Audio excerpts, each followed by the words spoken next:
Welcome back, minions, to another part in our comic making series. And as a reminder, me and a friend are making a Pokemon comic, but we only have 7 days to do it. So this time around, we're going to be talking about the backgrounds, a very underrated thing, especially in the art world. Now, fun fact, I barely know anything about backgrounds, let alone draw any. But there are plenty of techniques I learned across these 7 days that we applied mainly to this comic. Now these three techniques that we prioritized learning was photo bashing, drawing over 3D models, and the accursed AI art. Oh no! Now again, don't think you're a special individual just because you can draw using only a pencil and you don't need assistance from external tools in different softwares that you're so much better. Lamau, you're just a freaking loser. I say being bad is just as good if not better than sticking to your morals. After all, being bad is kind of an untapped niche if you consider it. And besides, experimenting requires you to break those rules anyway. And besides, I did want to apply some of the advice I learned from another artist mutual to drawing faster and experimenting. It's very important to do these because it helps you break outside of that mold. The first thing we tried was photo bashing, and we tried it on the spear pillar of the second page, because of course, we wanted to do the cool panels first. And it also was to help make Alexandria look as threatening and dangerous as possible, in terms of her character. On another part, we'll discuss about making character designs for your Pokemon comics, but honestly, I freaking hate character design. Either way, we grabbed the 3D model of the spear pillar from Pokemon Diamond and Pearl and modified it a bit in SketchUp. But the geometry of these models isn't great, but it served as a jumping off point for our photo bashing. The end goal was to basically replicate the look of Legends Arceus' spear pillar. But of course, we can't be perfect though. I personally think we nailed how the portal looked, as it's supposed to replicate how Giratina uses Shadow Force in Pokemon Legends. And we did it through just using a bunch of stock slash images and smoke.png images in Google.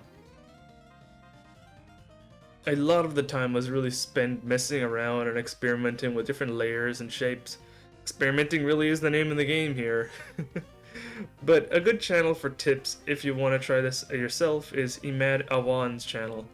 And it's also proof that if you consider photo bashing cheating, then be sure to yell at me in the comments how a professional concept artist is using it. Now, fun fact, in case you didn't know this if you're a Clip Studio user, you can import your own 3D models into Clip Studio and modify them to your leisure if you can ignore the amount of lag that'll come with making those models gigantic. As we did this for creating the background of the few panels that needed them. In some cases, you could see the original model in all of its low poly glory, especially in cases where the background was never the focus. But you know what's more important though? The use of AI art! Yeah, that's right, you can unalive me now, Lamau. But instead of using AI art straight up, photo bashing was used once again to create the look of what we would consider the evil area where you'd face the ultimate Pokemon villain ever made! This time, just cobbling together various elements from different generations of AI images of what we would consider the background for the first panel. Yeah, now you can't say this entire thing's made by AI because I'm just taking bits and pieces and cobbling them together.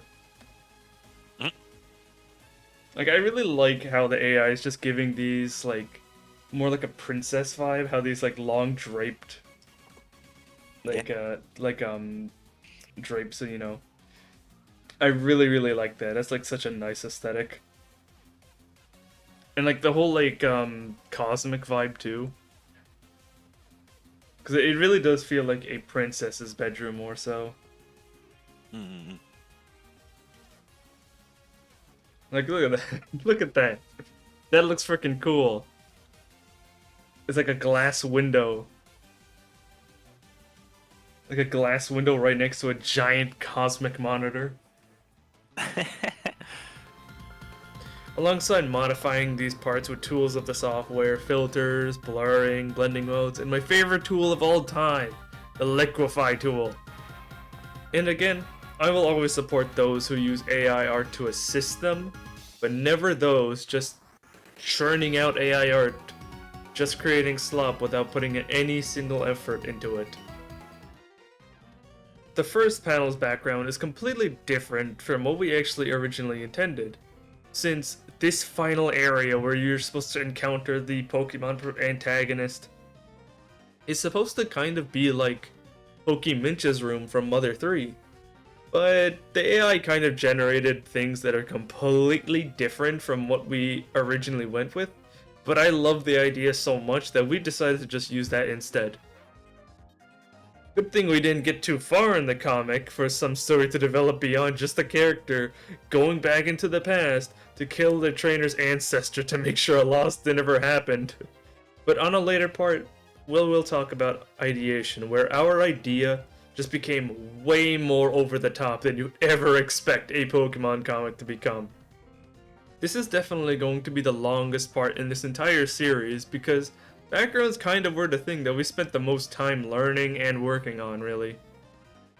Now these are the first panels of the 2 pages as an example of our finished backgrounds, because no spoilers for the entire thing, by the way. And the first idea goes, the protagonist encounters the antagonist for one final time, before it goes to flashing back to the past where the main villain just jumps through time and tries to erase the protagonist's ancestor from history. Because Alexandria never loses, no matter what. And yes, on the next part, we're gonna get to talk about the fun stuff, like coming up with story and lore for your own comics. Like dropping a nuke onto a Pokemon Center. Last reminder, these drawings are streamed live on Twitch and help make these videos. So if you ever want to talk Pokemon, come up with silly ideas, or watch the world burn, feel free to join. Link in the description.